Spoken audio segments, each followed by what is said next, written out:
যে আমাদের কাপড় আছে, ধনিয়াখালীর তাঁত দিয়ে বাংলার ধনিয়াখালীর তাঁত শিল্পীরা মোদিজির জন্য মালা পাঠিয়েছেন। মোদিজিকে জগদ্ধাত্রী বাংলার পাটের শিল্প আমরা জানি জগদ্ধাত্রী পাঠিয়েছেন, এবং বাংলার জুটের ব্যাগ, সোনার বাংলা গড়ব আমরা।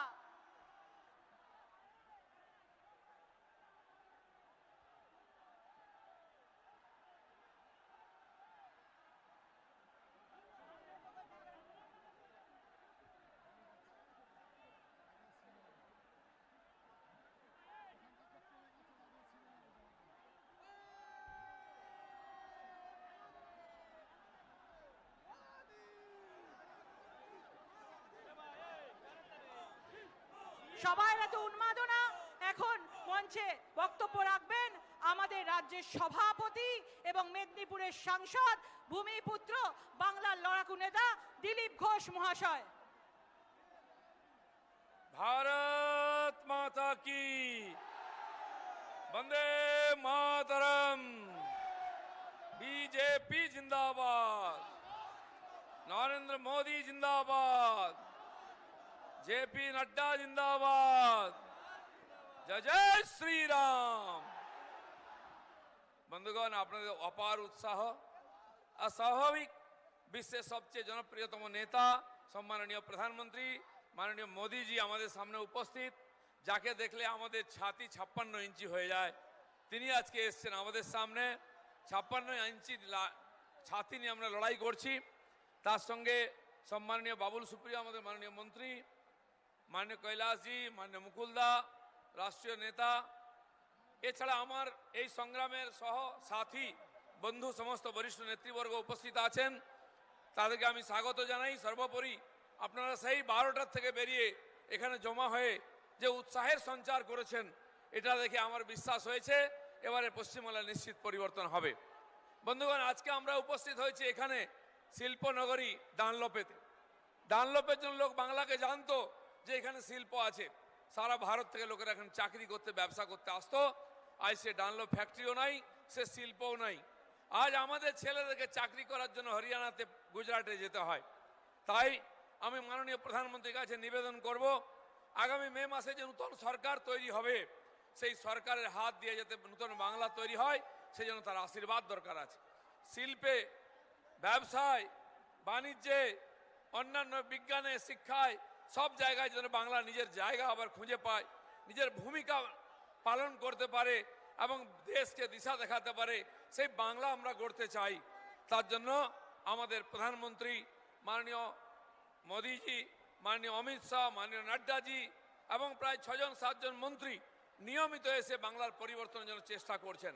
আপনাদের মতো জুঝারু, লড়াকু, পরিশ্রমী কার্যকর্তা লক্ষ লক্ষ সংখ্যায় আজকে আমাদের পার্টিতে আছেন, যাদের ভরসায় আমরা 18 জন এমপিকে দিল্লি পাঠিয়েছি এবং যাদের পরিশ্রমের ফলেতে 200 আসন নিয়ে আগামী মে মাসে বাংলায় বিজেপি সরকার হবে। তাই বন্ধুগণ, আমরা সবাই মাননীয় প্রধানমন্ত্রীর আশীর্বাদের জন্য অপেক্ষা করছি। আমি বেশি কিছু বলবো না, তাকে আর একবার স্বাগত জানিয়ে ধন্যবাদ দিয়ে শেষ করছি। ভারত মাতা কি জয়। ধন্যবাদ দিলীপ ঘোষ মহাশয়কে। আমরা যে মুহূর্তের জন্য এতক্ষণ ধরে অপেক্ষা করে আছি, বিশ্ব বরেণ্য নেতা, দেশের প্রধানমন্ত্রী, আমাদের সকলের গর্ব, যিনি যেভাবে ভারতবর্ষকে এগিয়ে নিয়ে যাচ্ছেন, প্রধানমন্ত্রী নরেন্দ্র মোদীজিকে কিছু বলবার জন্য অনুরোধ করছি। সবাই করতালির মাধ্যমে ওনাকে স্বাগত জানান।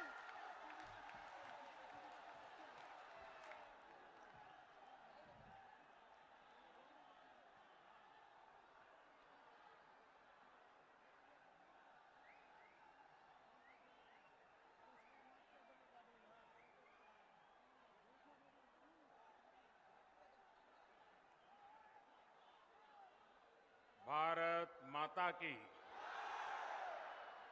भारत माता की।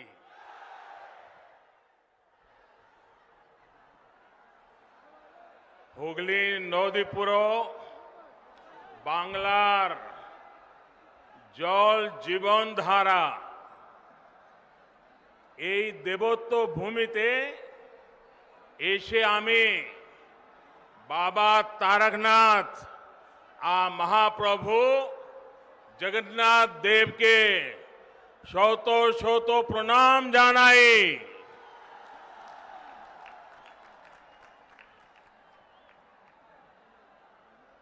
आप लोगों का ये उत्साह, ये उमंग, ये ऊर्जा कोलकाता से लेकर दिल्ली तक बहुत बड़ा संदेश दे रहा है। अब पश्चिम बंगाल परिवर्तन का मन बना चुका है। एक बार फिर मेरे साथ बोलिए, भारत माता की वंदे वंदे वंदे वंदे वंदे वंदे। साथियों, आज इस वीर धरा से पश्चिम बंगाल अपने तेज विकास के संकल्प को सिद्ध करने के लिए एक बड़ा कदम उठा रहा है। पिछली बार मैं आपको गैस कनेक्टिविटी के इंफ्रास्ट्रक्चर का उपहार देने आया था। आज रेल और मेट्रो कनेक्टिविटी को मजबूत करने वाले महत्वपूर्ण काम शुरू हो रहे हैं। थोड़ी देर में हुगली की, पश्चिम बंगाल की रेल और मेट्रो कनेक्टिविटी के अनेक प्रोजेक्ट्स का शिलान्यास और लोकार्पण होना है। इस महत्वपूर्ण योजनाओं के लिए, बंगाल के उज्जवल भविष्य के लिए मैं आप सबको बहुत बहुत बधाई देता हूं। साथियों, दुनिया में जितने देश गरीबी से बाहर आए या गरीबी मिटाने में सफल हुए या विकसित देश बने, ऐसे सभी देशों में एक बात बहुत कॉमन देखी जाती है। इन देशों ने अपने अपने देश में सही समय पर बड़ी संख्या में इंफ्रास्ट्रक्चर का निर्माण किया।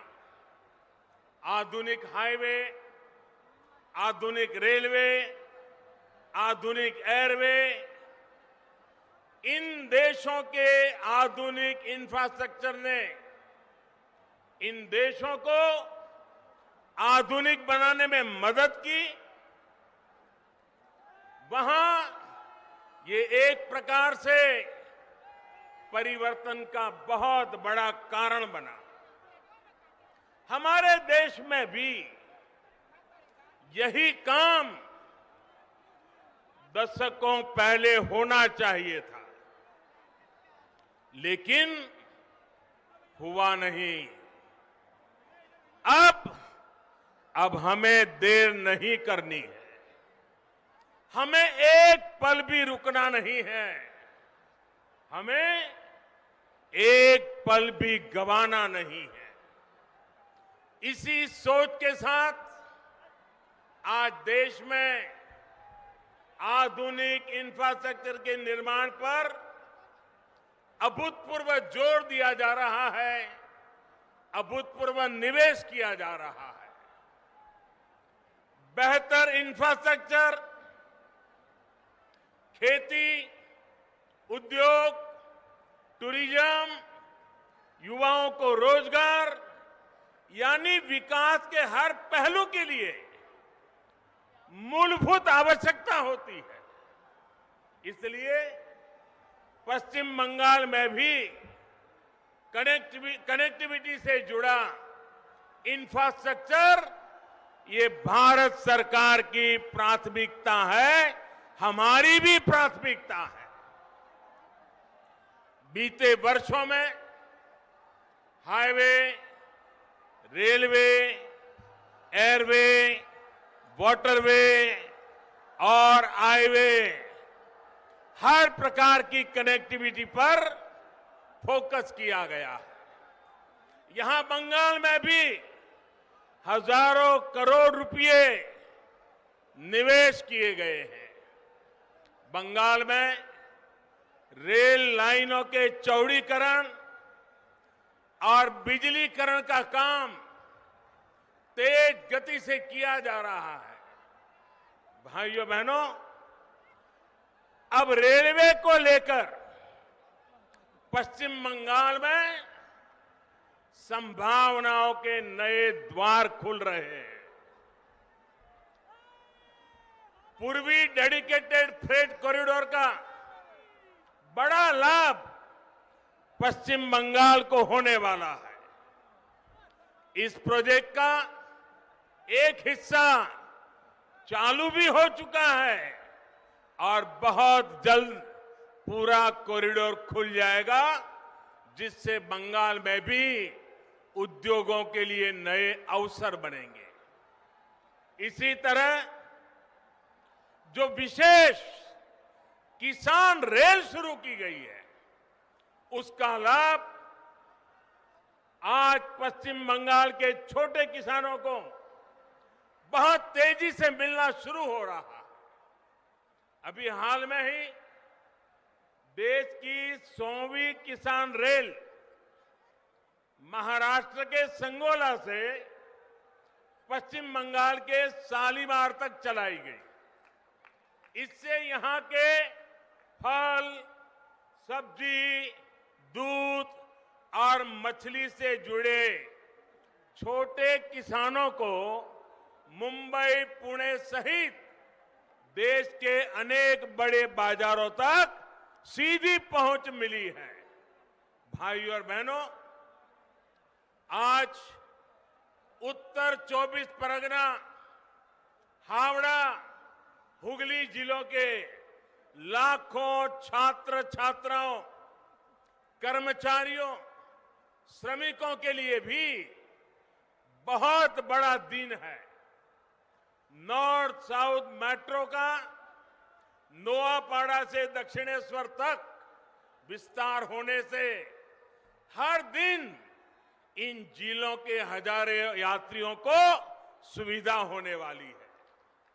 अब आपको कोलकाता आने जाने के लिए आधुनिक और सुविधा संपन्न तेज पब्लिक ट्रांसपोर्ट मिल गया है। भाइयों और बहनों, चंद्रनगर सहित ये पूरा क्षेत्र भारत की आजादी का, भारत की संस्कृति और भारत के ज्ञान विज्ञान का एक प्रकार से तीर्थ है। महर्षि अरबिंदो, मोतीलाल रॉय, रास बिहारी बोस, बिपिन बिहारी गांगुली, कन्हैयालाल दत्त, उपेंद्रनाथ बंदोपाध्याय, अनगिनत ऐसे महान व्यक्तित्व का नाता इस धरती से है। ये वो धरती है जिसने रामकृष्ण परमहंस जैसे महान संत हमें दिए। माउंट एवरेस्ट को मापने वाले महान गणितज्ञ राधानाथ सिगर, महान भाषाविद बुदेव मुखर्जी, ऐसे मनीषियों का भी नाता इसी मिट्टी से रहा है। मुझे हैरानी है, इतने वर्षों में जितनी भी सरकारें यहां रही हैं, उन्होंने इस ऐतिहासिक क्षेत्र को, इस पूरे क्षेत्र को अपने हाल पर ही छोड़ दिया। यहां के इंफ्रास्ट्रक्चर को यहां की धरोहर को बेहाल होने दिया गया। मुझे बताया गया है कि वंदे मातरम भवन, जहां बंकिम चंद्र जी 5 साल रहे, कहते हैं कि वो तो बहुत बुरी हालत में है। ये वो भवन है जहां उन्होंने वंदे मातरम की रचना को लेकर मंथन किया। वो वंदे मातरम जिसने आजादी की लड़ाई में नए प्राण फूके, हमारे क्रांतिवानों को नई ताकत दी, मातृभूमि को सुजलाम सुफलाम बनाने के लिए हर देशवासी को प्रेरित किया। वंदे मातरम सिर्फ इन 2 शब्दों ने गुलामी की निराशा में जी रहे देश को नई चेतना से भर दिया था। ऐसे अमर गान की रचना करने वाले के स्थान को न संभाल पाना बंगाल के गौरव के साथ बहुत बड़ा अन्याय है, और इस अन्याय के पीछे बहुत बड़ी राजनीति भी है। ये वो राजनीति है जो देशभक्ति के बजाय वोट बैंक, सबका विकास के बजाय तुष्टीकरण को बल देती है। आज यही राजनीति बंगाल में लोगों को मां दुर्गा की पूजा से रोकती है, उनके विसर्जन से रोकती है। बंगाल के लोग वोट बैंक की राजनीति के लिए अपनी संस्कृति का अपमान करने वाले ऐसे लोगों को कभी माफ नहीं करेंगे। आज मैं बंगाल के लोगों को ये विश्वास दिलाता हूं, जब बंगाल में भाजपा की सरकार बनेगी तो हर बंगालवासी अपनी संस्कृति का गौरवगान पूरी ताकत और हिम्मत के साथ कर सकेगा। कोई उसे डरा नहीं पाएगा, कोई आपको दबा नहीं पाएगा। भाजपा उस सोनार बांग्ला के निर्माण के लिए एक काम करेगी जिसमें यहां का इतिहास, यहां की संस्कृति दिनों दिन और मजबूत होगी। ऐसा बंगाल जहां आस्था, अध्यात्म और उद्यम सबका सम्मान होगा। ऐसा बंगाल जहां विकास सभी का होगा, तुष्टीकरण किसी का नहीं होगा।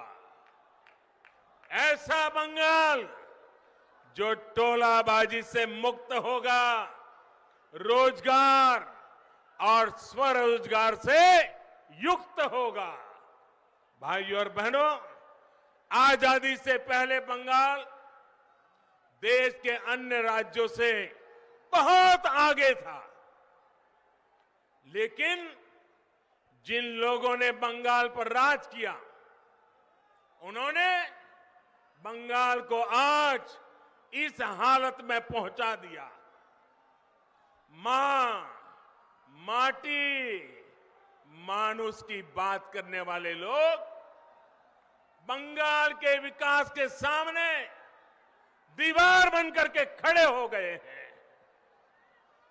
केंद्र सरकार किसानों और गरीबों के हक का पैसा सीधा उनके बैंक खाते में जमा करती है, जबकि बंगाल सरकार की योजनाओं का पैसा टीएमसी के टोलाबाजों की सहमति के बिना गरीब तक पहुंच ही नहीं पाता। यही वजह है कि गांव-गांव में टीएमसी के नेताओं की शान और शौकत बढ़ती जा रही है और सामान्य परिवार गरीब से गरीब होता जा रहा है। भाइयों और बहनों, बंगाल के लाखों किसान परिवारों को पीएम किसान सम्मान निधि का पैसा इसी मानसिकता के कारण नहीं मिल पाया है। उनके हक को यहां की सरकार में बैठे हुए लोगों ने छीन लिया है। बंगाल के लाखों गरीब परिवार आयुष्मान भारत योजना के तहत 5 लाख रुपए तक के मुफ्त इलाज की सुविधा से आज भी वंचित है। गरीब को सुविधा मिले, इन प्रयासों को कैसे यहां रोका जाता है, इसका एक और उदाहरण मैं आज बंगाल की धरती पर आपको देता हूं। देश के गांवों में हर घर तक पाइप से पानी पहुंचाने के लिए जल जीवन मिशन चल रहा है। प्रयास यह है कि हमारी बहनों, हमारी माताओं, हमारी बेटियों को पानी लाने में अपना समय और अपना श्रम न लगाना पड़े। प्रयास ये है कि हमारे बच्चों को प्रदूषित पानी से होने वाली अनेक बीमारियों से बचाया जा सके। बंगाल के लिए ये मिशन इसलिए ज्यादा जरूरी है क्योंकि यहां 1.5-2 करोड़ से अधिक ग्रामीण घरों में आप चौंक जाएंगे इन्होंने बंगाल की हालत क्या की है। 1.5-2 करोड़ ग्रामीण घरों और उसमें से सिर्फ देश भी आज सुनेगा तो चौंक जाएगा। 1.5 करोड़ 1.25-2 करोड़ घरों में से सिर्फ 2 लाख घरों में ही नल से जल की सुविधा है। अब बताइए क्या करके रख दिया था उन्होंने। आज देश में अभियान चल पड़ने के बाद अब तक इस अभियान के तहत लगभग देश में 3 करोड़ 60 लाख घरों को पानी के कनेक्शन दिए जा चुके हैं। जहां बंगाल 2 लाख पर था, भारत सरकार ने इतना जोर लगाया, पैसे लगाए, पीछे पड़ गए, तो भी बंगाल में सिर्फ अब तक 1.5-2 करोड़ घरों में से सिर्फ 9 लाख परिवार तक ही पाइप से पानी का कनेक्शन पहुंच पाया है। यहां की सरकार जिस रफ्तार से काम कर रही है और उस रफ्तार से तो पश्चिम बंगाल के हर गरीब के घर पाइप से जल पहुंचाने में पता नहीं कितने साल बीत जाएंगे। टीएमसी सरकार गरीबों के घर तक पानी पहुंचाने के लिए कितनी गंभीर है, इसका एक और उदाहरण आपको देता हूं। मैं आपसे पूछना चाहता हूं, क्या बंगाल के लोगों को पीने का शुद्ध पानी मिलना चाहिए कि नहीं मिलना चाहिए? जरा पूरी ताकत से बोलिए, पीने का पानी मिलना चाहिए कि नहीं मिलना चाहिए? गांवों में भी मिलना चाहिए कि नहीं मिलना चाहिए? गरीब से गरीब को भी मिलना चाहिए कि नहीं मिलना चाहिए? ये आपका हक है कि नहीं है? यहां की सरकार ने काम करना चाहिए कि नहीं करना चाहिए?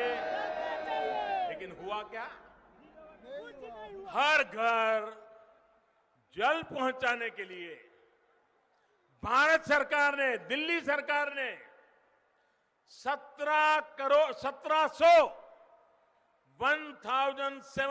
करोड़ रुपए से ज्यादा 1700 करोड़ रुपए से ज्यादा रकम ये टीएमसी सरकार को दी, लेकिन इसमें से सिर्फ 609 करोड़ रुपए ही यहां की सरकार ने खर्च किया है। बाकी 1100 करोड़ रुपया यहां की सरकार दबा करके बैठ गई है। सर, ये दिखाता है कि टीएमसी सरकार को गरीब की, पश्चिम बंगाल की बहनों बेटियों की जरा भी परवाह नहीं है। दोस्तों, क्या जो पानी के लिए तरस रही है वो बंगाल की बेटी है कि नहीं है? वो बंगाल की बेटी है कि नहीं है? बंगाल की बेटी को पानी मिलना चाहिए कि नहीं मिलना चाहिए? बंगाल की बेटी के साथ अन्याय करने वाले लोग, क्या उनको माफ किया जा सकता है? भाइयों और बहनों, पश्चिम बंगाल में भाजपा की सरकार सिर्फ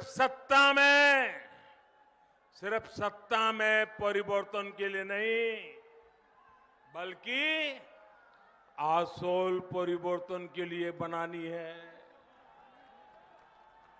आसोल परिवर्तन, बल्कि यहां कमल खिलाना इसलिए जरूरी है ताकि पश्चिम बंगाल की स्थिति में वो आसोल परिवर्तन आ सके, जिसकी उम्मीद में आज हमारा नौजवान जी रहा है। ये हुगली अपने आप में बहुत बड़ा उदाहरण है कि बीते दशकों की अव्यवस्था ने पश्चिम बंगाल को किस हाल में पहुंचा दिया है। हुगली जिला तो भारत में उद्योगों का एक प्रकार से हब था। हुगली के दोनों किनारों पर जूट इंडस्ट्री थी, आयरन और स्टील मशीनों के बड़े बड़े कारखाने थे, बड़े पैमाने पर यहां से निर्यात होता था। लेकिन अब आज हुगली की क्या स्थिति है, ये आप भली भांति जानते हैं। एक समय था जब पूर्वी भारत के अनेक लोकगीतों में घर घर में माताएं बहनें किसी भी शुभ अवसर पर जो गीत गाती थी, जो लोकगीत गाए थे, उसमें गाया जाता था कि घर के लोग कमाने के लिए कलकत्ता गए हैं। उस समय शब्द प्रयोग करते थे, कलकत्ता गए हैं। इन गीतों में ये उम्मीद लगाई जाती थी कि कलकत्ता से आते समय अपना परिवार का व्यक्ति जब घर लौटेगा तो वो घर के लिए कलकत्ता से क्या क्या लाएगा, कौन कौन से उपहार लाएगा, कौन से जो चीजें कलकत्ता में नहीं बनी है वो अब हमारे गांव, हमारे घर में आएगी। ऐसे गीत बंगाल के बाहर, उड़ीसा हो, बिहार हो, आंध्र तेलंगाना तक, इधर आसाम, नॉर्थ ईस्ट, लोग घर में गाते थे। ये कलकत्ता की कीर्ति थी उस जमाने में। अब ये सब बदल गया। अब इस औद्योगिक शहर के निवासियों को, बंगाल में बहुत से निवासियों को काम करने के लिए दूसरों के यहां, दूसरे राज्यों में जाना पड़ रहा है। इस स्थिति को बदलने का काम बंगाल में बनने वाली और जो सरकार बनाना आपने ठान लिया है, जो सरकार बनाना आपने तय कर लिया है, वो भाजपा सरकार बनते ही उस दिशा में एक के बाद एक कदम उठाएगी। भाजपा सरकार औद्योगिक विकास की नीतियों में बदलाव करेगी, तेजी से निर्णय लिए जाएंगे, इस क्षेत्र का विकास किया जाएगा। साथियों, एक दौर था जब पश्चिम बंगाल की जूट मिले देश की अधिकांश जरूरतों को पूरा करती थी, लेकिन इस इंडस्ट्री को भी अपने हाल पर छोड़ दिया गया था। जबकि इससे हमारे किसान, हमारे श्रमिक, हमारे गरीब, उनका इस व्यवसाय से सीधा नाता था।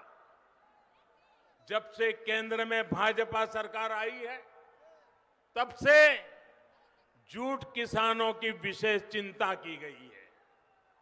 अब तो गेहूं की पैकेजिंग में भी जूट के बोरों को कंपलसरी किया गया है। चीनी की पैकिंग के लिए भी बड़ी मात्रा में जूट का उपयोग हो रहा है।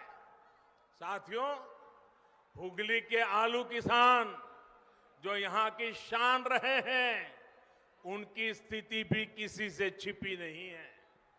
यहां के आलू और धान, इसके जो किसान हैं, उन किसानों को कौन लूट रहा है, ये मुझसे ज्यादा आप लोग जानते हैं। जब तक यहां फूड प्रोसेसिंग के कारखाने नहीं लगेंगे, जब तक किसानों को अपनी उपज बेचने की आजादी नहीं मिलेगी, तब तक ना तो किसानों का हित होगा और ना ही मेरे मजदूर भाइयों बहनों का होगा। साथियों, बंगाल में निवेश के लिए उत्साह की कमी नहीं है।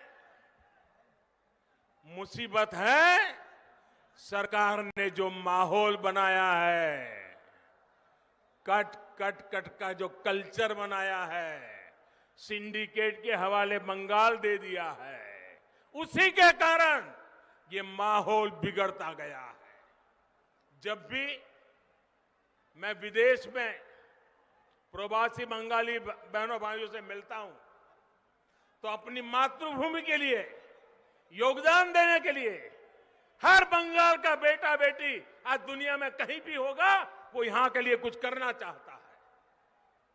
लेकिन उनकी सिर्फ एक ही शिकायत रहती है कि वो योगदान करे भी तो कैसे करे। आज के पश्चिम बंगाल में किराए पर, अगर किराए पर बिल्डिंग भी लेनी हो तो उसमें भी कट लगता है। और ये ऐसे बदमाशी कर रहे हैं कि दोनों तरफ से कट लेते हैं। बिना सिंडिकेट की इजाजत के किराए पर बिल्डिंग भी नहीं ले सकते। इस स्थिति को पश्चिम बंगाल के बारे में बनाई गई इस धारणा को हमें मिलकर के बदलना है। और इसलिए यहां आसोल परिवर्तन लाना है, यहां पूर्व बहार से कमल खिलाना है।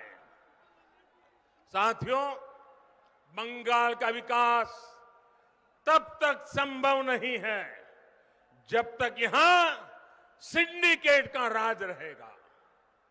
बंगाल का विकास तब तक संभव नहीं है जब तक यहां टोलाबाजों का राज रहेगा। बंगाल का विकास तब तक संभव नहीं है जब तक कट कल्चर बंगाल में रहेगा। बंगाल का विकास तब तक संभव नहीं है जब तक शासन प्रशासन गुंडों को आश्रय देगा। बंगाल का विकास तब तक संभव नहीं है जब तक कानून का राज पश्चिम बंगाल में स्थापित नहीं होता। ये तब तक संभव नहीं है जब तक पश्चिम बंगाल में सामान्य जन की सुनवाई करने वाली सरकार यहां नहीं बनती है। इसी स्थिति को बदलने के लिए आज पश्चिम बंगाल के कोने कोने से आवाज आ रही है, আর নয় অন্যায়, আর নয় অন্যায়, আমরা আসল পরিবর্তন চাই। আমরা আসল परिवर्तन चाहिए। भाई और बहनों, मुझे विश्वास है कि हम सभी साथ मिलकर पश्चिम बंगाल के किसानों, श्रमिकों, यहां के युवाओं को बेहतर भविष्य दे पाएंगे। भाइयों बहनों, एक बार फिर आज अनेक भेंट सौगातें बंगाल को मिल रही हैं।